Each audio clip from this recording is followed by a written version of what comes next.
Olá, bem-vindos a mais uma entrevista do ECO. O nosso convidado de hoje é José Abrão, dirigente da FESAP. Obrigada por ter aceitado o nosso convite. Começamos por um assunto que é muito caro aos funcionários públicos, os salários. Em outubro, a FESAP, em conjunto com outra estrutura sindical, assinou um acordo com o Governo que prevê aumentos salariais em todos os anos da legislatura, aumentos de 52 euros. A FESAP está satisfeita com esse valor quanto a 2024? Olha, nós assinamos esse acordo porque contempla um conjunto vasto de medidas que tem como objetivo valorizar os salários, aumentar os salários, bem como as carreiras, mas também, rever o estatuto do pessoal dirigente, rever as carreiras não revistas, que deviam ter sido já em 2009 alteradas e não foram, rever um conjunto de outras matérias, como o CIADAP, que é para nós extremamente importante. Nós sempre dissemos ao Governo, indo até de encontro àquilo que era a proposta que nos foi presente no ano passado, que motivou nós termos avançado com a ideia do acordo plurianual, e ainda bem que o Governo aceitou. O objetivo era tornar as coisas um pouco mais previsíveis, e os trabalhadores da administração pública poderem saber com o que é que contavam. Mas também tinha um foco relativamente a este acordo, e nomeadamente no que diz respeito aos salários. Era de tal modo que eles crescessem para evitar a saída dos jovens, procurar retê-los, tornar mais apetecível o emprego público, evitar que as pessoas saiam do país ou até que saiam da administração pública ao nível de outras carreiras. Porque já percebemos hoje que, por exemplo, a carreira geral de técnico superior é uma carreira de passagem para outras carreiras mais apetecíveis, melhor remuneradas, certo, e com outro tipo de valorização. E, portanto, para nós, ainda contra, como lhe dizia o Governo, os salários é tudo. A política fiscal é sempre muito importante, porque temos uma carga enorme sobre o rendimento do trabalho, mas eu pergunto, de que servirá reduzir o IRS em 1%, quando a inflação come qualquer aumento salarial? E por isso é que nós pomos sempre um grande foco. Não é só no rendimento dos trabalhadores das famílias em termos líquidos, mas é também no aumento, sempre até ao final da legislatura, dos salários, para que possa o emprego público ser mais competitivo, para que se possa reter competência. Os 52 euros Os são competitivos 52 euros foram competitivos porquê? Porque se orientou muito esta ideia da valorização dos salários das carreiras para as carreiras gerais. É evidente que é insuficiente para aqueles trabalhadores que à volta dos 1.500 euros tiveram um aumento de 3%, a inflação foi 7,9% ou 7,8%, este ano tudo indica andar à volta dos 5%, e a inflação previsível, que é essa onde o Governo vai assentar aquilo que são os aumentos salariais para os anos seguintes, porque dá mais jeito, porque no passado foi a inflação verificada, tendo até em consideração que nos descontaram na altura a deflação da pandemia. A doutora Alexandra Leitão, a deflação e retiraram-nos 0,1%, quando a inflação tinha sido negativa. Tivemos um aumento de 0,9%, depois daqueles míseros 0,3%, e portanto o foco foi valorizar carreiras gerais, valorizar o máximo que fossem os técnicos superiores, assistentes técnicos, e houve de facto uma valorização significativa. Os técnicos superiores tiveram aumentos superiores a 110 euros, os assistentes técnicos tiveram aumentos na ordem que iam dos 10% até 14%, e portanto isso foi significativo. Agora, no respeito pelo acordo, 52 euros e 11 cêntimos, devo dizer-lhe que era o mínimo que aí está celebrado. Daí que estejamos em condições de pedir ao Governo, tendo em conta a folga que possa existir, tendo em conta a grande recolha de receita pela via fiscal e não só, para que desta vez possa contemplar todos os trabalhadores da administração pública, de modo a evitar a perda dos salários, a degradação dos salários por consequência ou da inflação ou dos baixos salários que temos e que era o propósito do governo, não é? Melhorar os salários, abandonar, entre aspas que fosse, esta política dos baixos salários para dar mais sentido ao valor do salário. Daí que a nossa aposta seja claramente, não desvalorizando a questão da fiscalidade, é o aumento salarial a que tem que ser, inevitavelmente, acima da inflação e tem que permitir aumentos reais de salários. Portanto, de forma clara, na reunião que a FESAP e as outras gestoras terão com o Governo antes do orçamento, o que é que vão pedir em termos de salário? Vamos dizer ao Governo que os 52 cumpriram e cumprem aquele objetivo num compromisso de 208 euros, mas que estamos na altura de contemplar todos os trabalhadores com aumentos salariais, de modo a que os salários não se continuem a degradar. Não é só para os jovens, medidas até estão anunciadas que são muito valorizáveis, aplaudimos muito sinceramente, mas é preciso olhar para os que já cá estão, para a classe média, que tem hoje acréscimos muito significativos de despesa que não tinha à data em que o acordo foi celebrado, e devo dizer, quer dizer, quem teve um aumento de 52,11 €, hoje ganha menos do que ganhava há um ano atrás, porque basta só ter um empréstimo bancário, por exemplo, para a habitação, para que esteja neste momento a pagar mais 250 ou 300 euros, e o aumento deixou de existir e, de facto, o rendimento deste trabalho, o seu salário, é de facto mais baixo do que aquilo que tínhamos naquela altura. Daí que, sem falarmos em percentagens, dizemos claramente aumentos reais, acima da inflação, e haveremos de estabelecer um mínimo que vamos decidir já na reunião do Secretariado Nacional, que pode andar à volta dos 70, 80 euros, veremos. Para quê? Para que aqueles que tiveram 3,5% agora possam ter mais um pouco, não é?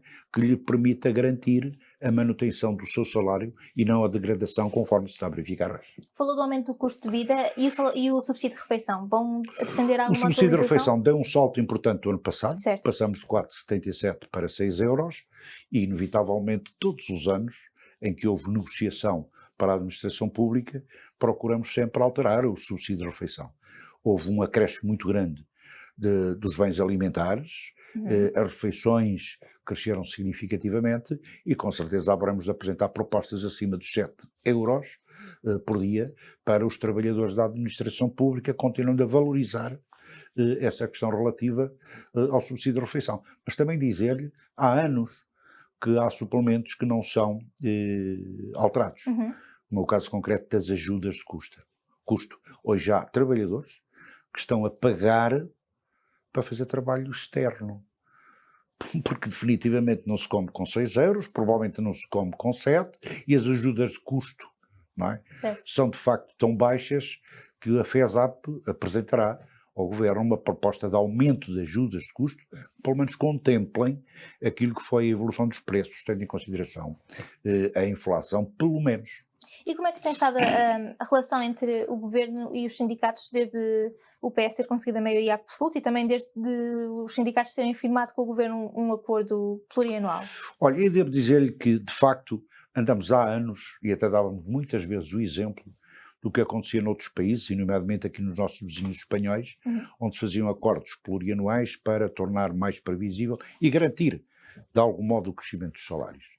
Celebramos este acordo e, ao mesmo tempo, considerávamos que no tempo da geringonça falhou muito a negociação coletiva, na administração pública em concreto, porque em regra procuravam enviar para o Parlamento a discussão destas matérias. É uma sede como outra qualquer, é a casa do povo, e não deixamos de lá ir para discutir as nossas questões. A partir do momento que celebramos o acordo, tem melhorado muito significativamente a negociação coletiva, seja no âmbito da negociação geral anual, seja depois no âmbito sectorial, não é? Da saúde, na educação. Ainda assim há imensas greves em vários setores da administração pública. Mas olha, as greves é a forma das pessoas manifestarem o seu protesto, e muitas vezes manifestam, e bem, não é? O seu processo e o seu protesto, tendo em consideração uma certa visão mais próxima daquilo que são os acontecimentos. mas também muito assente, muitas vezes, porque às vezes também piora, naquilo que é hoje o nacional comentadorismo, não é?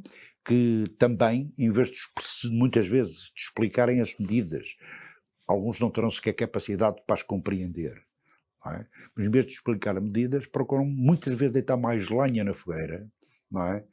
Para que depois o protesto se verifique, muitas vezes porque as pessoas também não têm bem presente aquilo que é o resultado da negociação. Nós temos que manter insatisfação, por exemplo, no que diz respeito aos assistentes técnicos. Bolas, mas 110 euros de aumento, 10 a 14%. Foi o maior aumento dos últimos 30 anos. Não ouço nenhum comentador dizer isso. Temos de ser nós a dizê-lo no espaço que nos é reservado. E, portanto, também temos que valorizar o que é valorizável. Ora, como isso não acontece, muitas vezes as pessoas já cansadas, castigadas, não só com aquilo que perdem imediatamente ou com aquilo que não têm imediatamente, definitivamente perderam ao longo destes últimos 10 ou 15 anos mais de 20% do seu salário.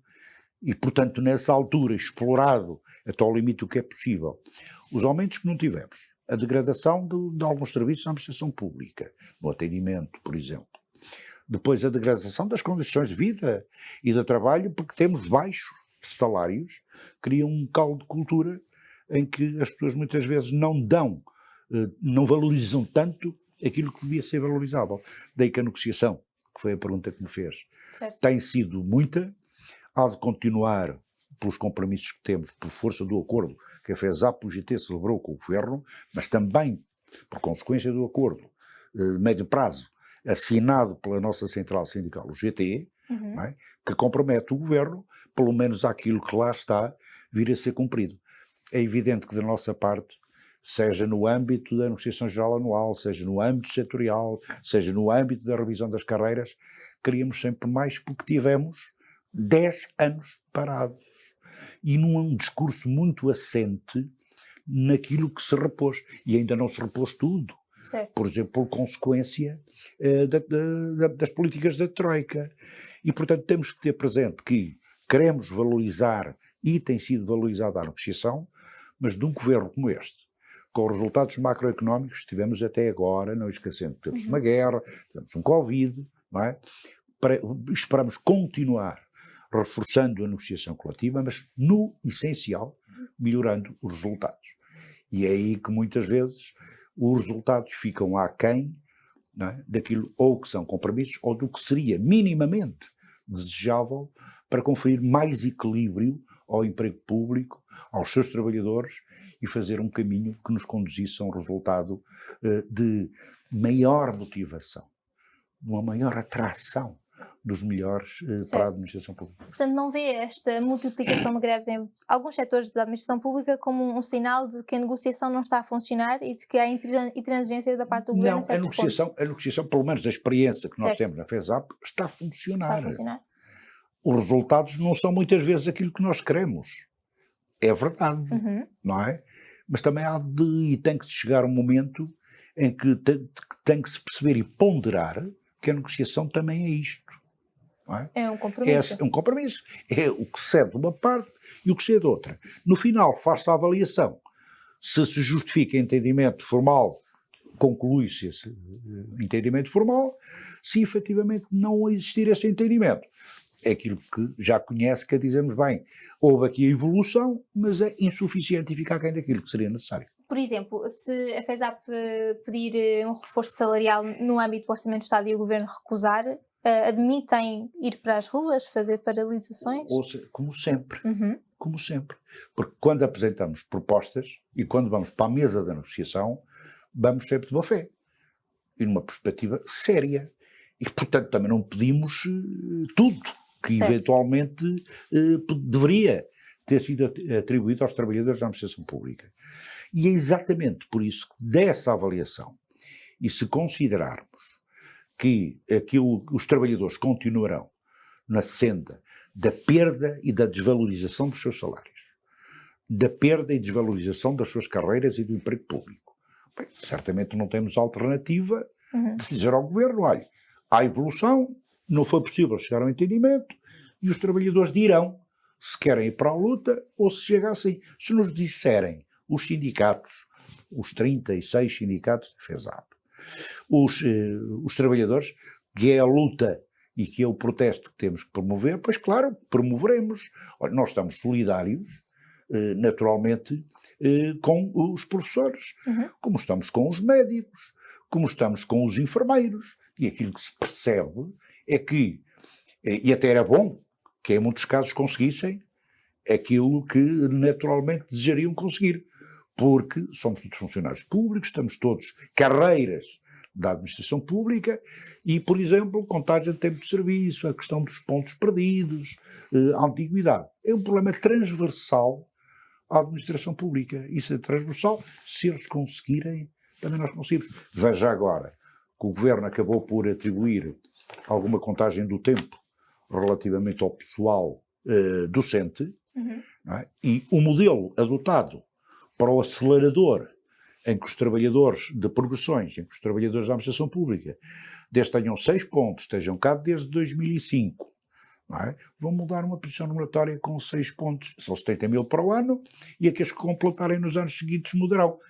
Tudo isto foi inspirado no modelo dos professores.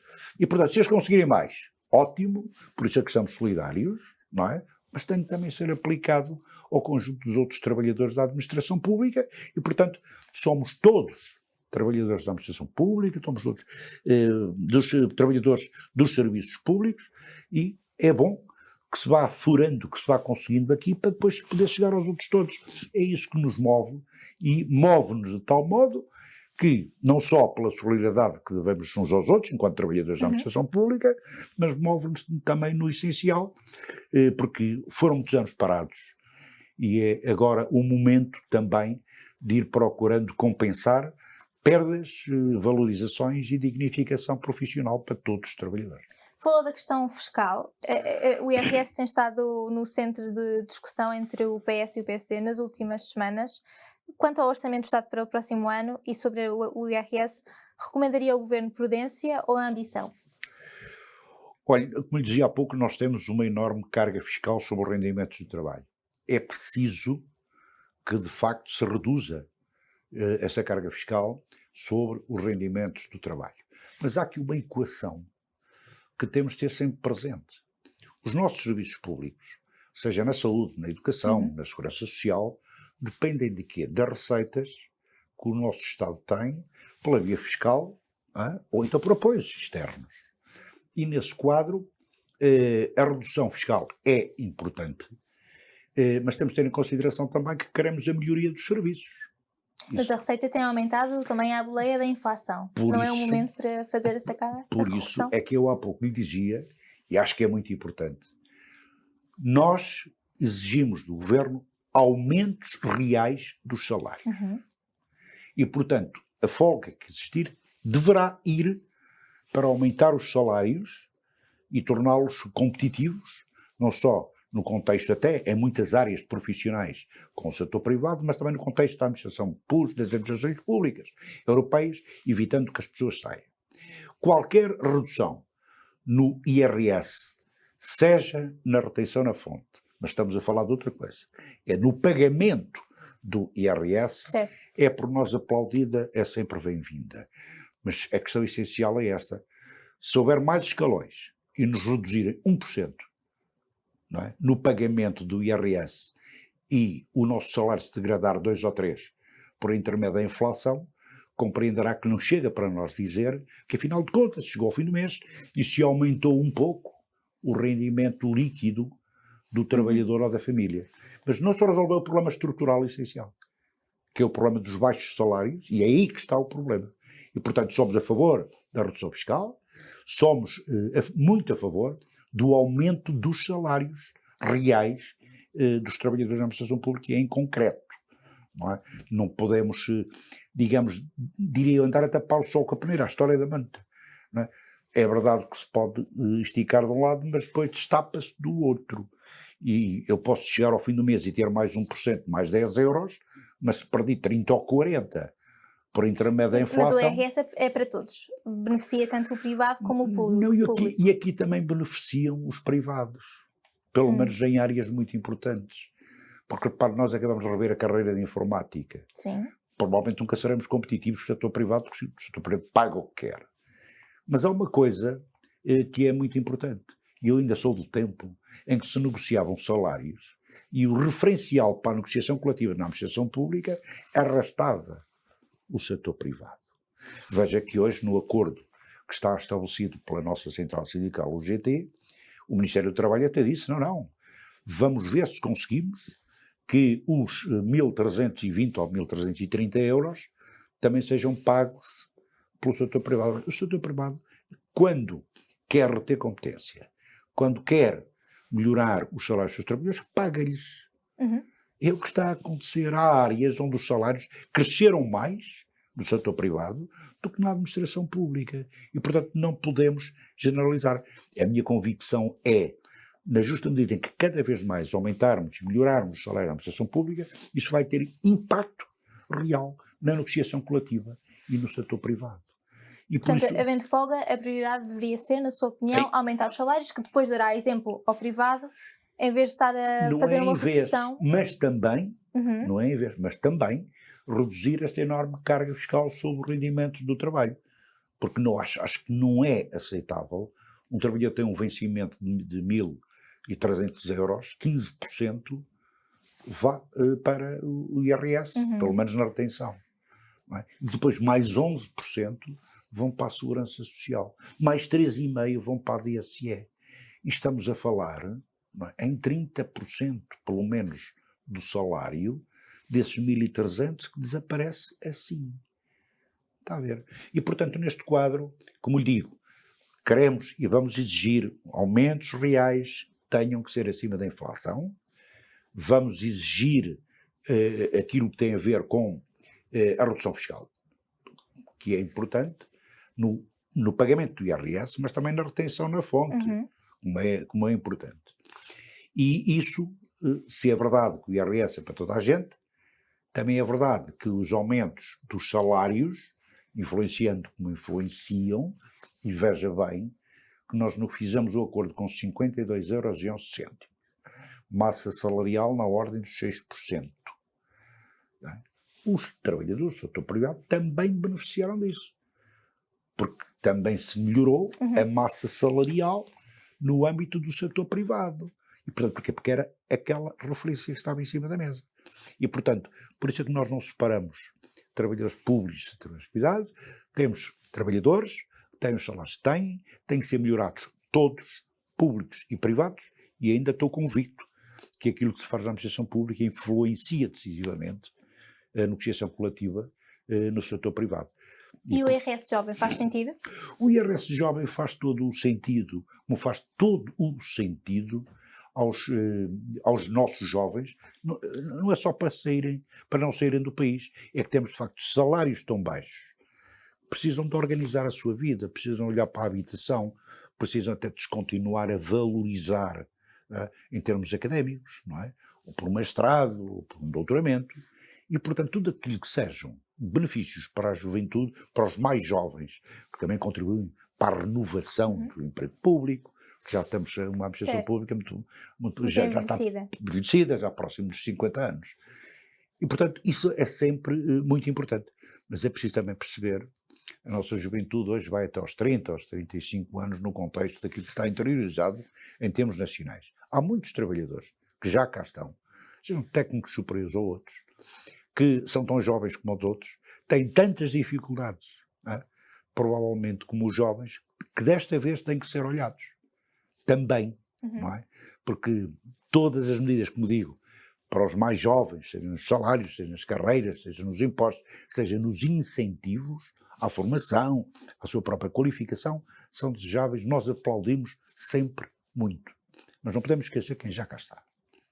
E até para evitar que este benefício fiscal que pode ser atribuído aos jovens, a certa e determinada altura, não coloque quem tem 6, 7, 8, 9, 10 anos e é tão jovem como todos os outros, as necessidades são as mesmas, em termos líquidos a receber menos do que os jovens que entram agora. Não é? Isto é importante. E como é que se pode evitar, por exemplo, que uma pessoa de 27 anos que não tem direito a esse benefício acaba a receber, em termos líquidos, menos que uma pessoa que tem 26 e tem esse benefício? Eu sempre direi, olha, melhorando os salários, como estava a acabar de dizer, mas também reduzindo, não é? O IRS nos anos de vida em que as pessoas mais necessitam de ter rendimento para estruturar uma vida. Nós hoje precisamos de muitos benefícios para a carreira, mas todos necessitamos de mais benefícios para estruturar as nossas vidas enquanto trabalhadores. Porque em muitos casos, como sabe, pagamos para trabalhar. Porque as pessoas têm que se deslocar, porque as pessoas têm que, de algum modo, ter uma casa onde viver, não é? E eu digo, deixe-me que diga isto, porque custa-me muito dizê-lo, sinceramente. Custa-me muito perceber como é que é possível um trabalhador da administração pública, seja de que área for, tenha um vencimento, seja de 1.000, 1.300, seja o que for, e só tenha dinheiro para viver num quarto. Eu acho que isto é um retrocesso tão significativo que só tem que nos motivar a nós, enquanto trabalhadores, enquanto sindicatos, enquanto sindicalistas, enquanto FESAP, enquanto UGT, para dizer ao Governo que estamos de acordo quando diz que é preciso melhorar os salários. Mas então, produzir aumentos salariais. Então produzam-nos, efetivamente. Tudo o resto que seja redução fiscal, aumento do subsídio de refeição, até algumas outras contrapartidas, isso tem que ser naturalmente acessório. E só com uma política de salários mais competitivos é que vamos sair deste modelo económico onde estamos hoje. Certo. Sobre o rejuvenescimento, já que estamos a falar sobre este tema do envelhecimento, tem sentido da parte do Governo uma intenção efetiva de reverter o cenário em que está a função pública? Verdadeiramente sim, porque não tem alternativa. Não é? Como? Que medidas é que tem tomado e destacaria nesse sentido? Olha, por exemplo, esta questão do recrutamento dos mais jovens, a questão da valorização dos técnicos superiores do ano passado, mas que não pode parar agora, e muito mais depois dos resultados macroeconómicos que temos. A questão de, por exemplo, formar os jovens que chegam com os cursos que hoje são possíveis no INA. Aqui há uns tempos atrás, eu próprio e a FESAP exigíamos que o INA fizesse formação, que não fosse uma formação comercial. Tínhamos jovens que pagavam 4, 5 mil euros para ter um curso, seja o CAGP na altura, para entrar para a administração pública, e até entravam sem concurso a certo. Mas isso não resolvia coisíssima nenhuma, porque as pessoas investiam e depois não tinham a justa compensação. E, portanto, dizer-lhe que este rejuvenescimento é essencial, porque tivemos anos onde se travou a admissão pela Troika, não passou ainda tanto tempo cada um que saísse, ou por cada 3 saísse só entrava um, e é preciso também renovar, porque há muita gente a caminhar rapidamente para a aposentação, seja na área docente, na segurança social, na justiça, nas autarquias, e que é preciso que sejam substituídos, não é? Por gente naturalmente mais nova, porque senão vamos definhando todos, e a qualidade dos serviços acaba por ser inevitavelmente penalizada e prejudicada, como é óbvio. Mas há vários estudos que indicam que os trabalhadores mais jovens têm preferências por modelos de trabalho flexíveis, muitas vezes teletrabalho ou regimes híbridos. Na administração pública, a senhora ministra das notícias mais recentes disse que até agora não pagou nenhum apoio para as pessoas que têm teletrabalho. A questão do teletrabalho está resolvida? Para que não está resolvida definitivamente, não é? Porque houve uma alteração ao Código de Trabalho, que também se aplicava na administração pública, à agenda do trabalho digno, não é? E que pressupunha naturalmente o pagamento de despesas, e isso até, onde elas se justificam, como é óbvio, e isso até como incentivo. E é verdade que os nossos mais jovens hoje têm e querem o trabalho assente noutro tipo de modelos da organização do tempo de trabalho. Nós estamos receptivos para as negociar. Porque para nós o que é importante é que é a produtividade, é o trabalho que se faz e em muitos casos, independentemente de onde se faz. Porque o próprio Estado já hoje dá para mim um mau exemplo, que é o recurso, não é, ao outsourcing e a trabalho externo a empresas de prestação de serviços, não é? Que não trazem nenhuma mais-valia. e nem tem sequer a preocupação de saber onde é que as pessoas estão. Se estão aqui, ou se estão na China, ou outro sítio qualquer. E, portanto, há muito a fazer no que diz respeito à organização do tempo de trabalho. Falou-se na semana dos 4 dias, onde é que isso está? O teste na administração pública, não houve, algum sinal novo? Não houve, nós não conhecemos, pelo menos, e sempre dissemos que era necessário que houvesse testes. E se esses testes forem feitos com rigor, é evidente que haveremos de chegar a um momento em que vamos perceber que não é por estar mais tempo no trabalho que se produz mais ou que se faz melhor. E, portanto, isso já é uma questão do passado e nós queremos ver como é que daqui para a frente, com a digitalização, com a questão relativa à inteligência artificial, como é que nos vamos organizar à volta daquilo que são os grandes temas, e nomeadamente do que respeita à potência dos mais jovens, para podermos corresponder, mas estou convencido que haveremos de fazer caminho e fazer um melhor caminho para que daqui a alguns anos os mais jovens queiram vir para a administração pública, porque é um espaço onde se trabalha, onde se faz bem, onde se ganha melhor, e tendo em consideração a conciliação da vida pessoal, com a vida profissional, com a vida familiar, com a educação, com a formação, com a cultura. Eu acho que isso são questões essenciais. Mas sobre o teletrabalho, como disse, há legislação sobre o pagamento das despesas. O que é que está a falhar para que esse pagamento não seja feito na administração pública? Olha, o Governo já nos disse que para já não estaria muito disponível nem virado para isso. Optou por fazer estas experiências onde entendeu fazer, mas acho que era urgente que na administração pública se regulasse o teletrabalho. E sabe que hoje nós temos instrumentos que são essenciais por intermédio da negociação coletiva, que são os acordos de empregador público, onde nos permite organizar melhor e gerir melhor o tempo de trabalho, de tal modo que podíamos fazer coisas em sede dos acordos de empregador público, tendo em consideração a realidade sectorial, porque quando se quer meter tudo, como se costuma dizer, dentro do mesmo saco, isto depois não cabe. Não funciona. Não é? Mas se quisermos claramente, seja na AT, seja na Segurança Social, onde temos um acordo que é importante, seja nas finanças, seja na saúde, seja na educação, não é? É sempre mais razoável termos esse trabalho aí feito e há condições naturalmente para o fazer. Vamos ao sistema de avaliação dos funcionários públicos, ao CIEDAP. O Governo já disse que quer acelerar as progressões, mas mantém as cotas. Faz sentido esta dinâmica? Olha, nós sempre dissemos que as cotas são o pior instrumento que temos para reconhecer o mérito. Cheguei até a dizer, como certamente reconhecerá, que era proibido ser excelente na administração pública. Não é ser excelente, ser excelente na administração pública. E porquê? Porque, em regra, muitas vezes são os compadres, amigos, afilhados ou próximo disso que acabam por ser os excelentes.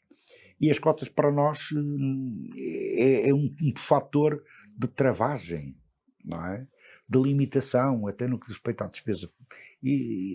À despesa e à gestão de recursos humanos. O Governo insiste na manutenção das cotas. E nós o que dissemos ao Governo foi que era razoável que o maior número possível de trabalhadores pudesse chegar ao topo das suas carreiras ao fim de 40 anos de serviço. Ora, não é com carreiras com 10 posições remuneratórias, 14 posições remuneratórias como são os técnicos superiores, 13 no fundo, porque a quarta já é a passagem para lá, que as pessoas vão poder chegar ao topo. Pelo menos metade, conforme o Governo nos diz, que vão ter um ponto, não é? Em princípio, em cada ano. Admitido eu que pode haver um ano ou outro, tenha 1,5 ponto ou tenha 2. Bem, mesmo que assim seja, uma carreira com 10 posições remuneratórias, são 60, 70 anos para poder chegar ao topo. Isto não faz sentido. Daí que estamos a negociar o CIEDAP com o seu conhecimento, o Governo, e valorizamos o que o Governo já apresentou, que é que pelo menos 55% dos trabalhadores bons, muito bons, e os excelentes, que entram agora, não é, poderão ter alguma expectativa de poder chegar ao topo. Mas estamos também a dizer que 45% não. Tivemos ainda hoje uma reunião, com o Governo, e que a dada altura lhe dissemos que era preciso mexer nas cotas. Esperamos bem que sim, porque já no passado recente tivemos uma majoração de mais 5%, 10% para excelentes, e não há razão nenhuma porque ela não volta outra vez. Temos, com este ambiente negocial, acreditamos que se possam aproximar posições antes de fechar o diploma. Portanto, não eliminar totalmente, mesmo que, mas pelo menos alargá-las. Alargá-las e de forma tão significativa que as pessoas percebam que vale a pena, apesar de trabalhar, ser excelente e por consequência disso, fazer um esforço para lá chegar. Agora, quando se faz esforço para chegar a lado nenhum, ou a meio do caminho, isto é que não faz sentido, não é? E, portanto, seja as cotas, seja a questão dos 8 pontos, não é? Porque acho que ainda é excessivo, porque se pode num mixed de menos pontos e mais alguma melhoria das cotas, criar condições para que haja um número mais significativo de trabalhadores que possa chegar ao topo. Também, deixa-me que diga, também não sou daqueles que acham que somos todos excelentes. Há uns que são mais do que outros. Mas aquilo que assistimos hoje, e é aquilo que não pode continuar, é que haja gente que é avaliada como excelente e por falta da cota volta para o relevante atualmente. Isto não faz sentido nenhum. Isto é que é desmotivador. Não é?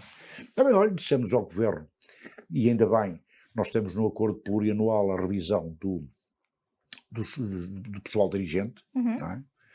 Há ali prémios financeiros introduzidos num diploma estrutural, que nunca tivemos até agora. O Governo disse-nos também já a possibilidade de atribuir prémios remuneratórios aos outros trabalhadores. Bem, então que se integrem também, para que não seja só para alguns, a atribuição dos prémios. E deixe-me que diga, nós não temos nada contra os prémios dos dirigentes, antes bem pelo contrário, porque também ganham tão mal como ganhamos todos nós. Isto nesta lógica. Sim. E na política dos baixos salários. E, portanto, nessa altura, há aqui muito trabalho a fazer e esperamos que até final de novembro, quando o diploma estiver na fase final, possa ser significativamente melhorado e melhorado de tal modo que a gente possa dizer, bom, esta é uma alteração ao CIADAP e é, de algum modo, bem melhor que aquilo que tínhamos até aqui. Hoje há propostas em cima da mesa que já nos permitem dizer alguma coisa neste sentido, mas temos pelo menos a expectativa de que se possa melhorar mais significativamente. Mas quando o diploma estiver fechado, julgo que o Governo quer esperar até 2026 para que os efeitos dissemos ao Governo que não faz sentido absolutamente nenhum estar a criar expectativas de um CIADAP que pode até eventualmente ser melhor, para aplicar 2 anos depois. E, portanto, aquilo que a gente diz ao Governo é que os efeitos não têm que ser em 2026, terão que ser antes, e o Governo vai-nos dizendo, façam propostas, chegarão essas propostas, admitindo que se encontra aqui um caminho que permita a produção de efeitos mais cedo e as pessoas sintam. Porque hoje também as pessoas estão muito descrentes no que diz respeito a promessas, no que diz respeito a compromissos muito largos e para o futuro, porque nunca se sabe o que é que isto vai dar. E, portanto, vivemos todos um bocado muito na base do imediatismo. E temos que corresponder também àquilo que são as expectativas de 750 mil trabalhadores da administração pública. E, portanto, quero acreditar sinceramente, não sou um otimista militante, mas sou pelo menos otimista que enquanto as negociações não acabam, é sempre possível melhorar. E acredito sinceramente que se possa melhorar a proposta que temos em cima da mesa para um CIADAP pelo menos mais justo. Há pouco falávamos de receita fiscal, dissemos que tem subido, nomeadamente à boleia da inflação, mas os serviços públicos, em muitos casos, ou em vários serviços, continuam degradados. Como é que vê esse cenário? O que é que está a falhar? Com uma enormíssima preocupação, porque nós temos hoje um problema que é complexo, mas que o Governo tem que dar uma forte atenção, que é o problema da gestão e da organização dos serviços públicos e de quem lá trabalha. E na justa medida em que se avance neste sentido, estou perfeitamente convencido que o enorme esforço que hoje é feito pelos trabalhadores da administração pública para responder da melhor maneira possível, porque não têm culpa de muitas infuncionalidades nos serviços, é claramente gerir melhor e criar aqui um conjunto de incentivos. E neste quadro, a preocupação, seja no IRN, no Instituto de Registro de Notários, nas conservatórias, seja nas finanças, seja nas consultas que demoram, seja na resposta por parte da Segurança Social, estou perfeitamente convencido que há condições para dar passos, gerindo melhor, relativamente àquilo que temos. O Governo também tem aqui uma grande aposta na prestação de serviço online. Há dias falava com o Sr. Secretário de Estado, tem a responsabilidade da digitalização, e dizia que não vai demorar muito tempo em que tenhamos a administração pública no telefone ou no computador. Eu acredito nisso, já hoje temos serviços que nos são prestados com muita qualidade e quase que no imediato. Mas nós ainda temos uma sociedade muito info-excluída, idosa, que precisa ter serviços públicos para atendimento. E, portanto, ou se melhora, ou então também estamos aqui a excluir dos serviços públicos um conjunto vasto de pessoas. Isto não faz sentido e, portanto, tem que se ir caminhando passo a passo, não deixando ninguém para trás, com o objetivo de que isto se resolva.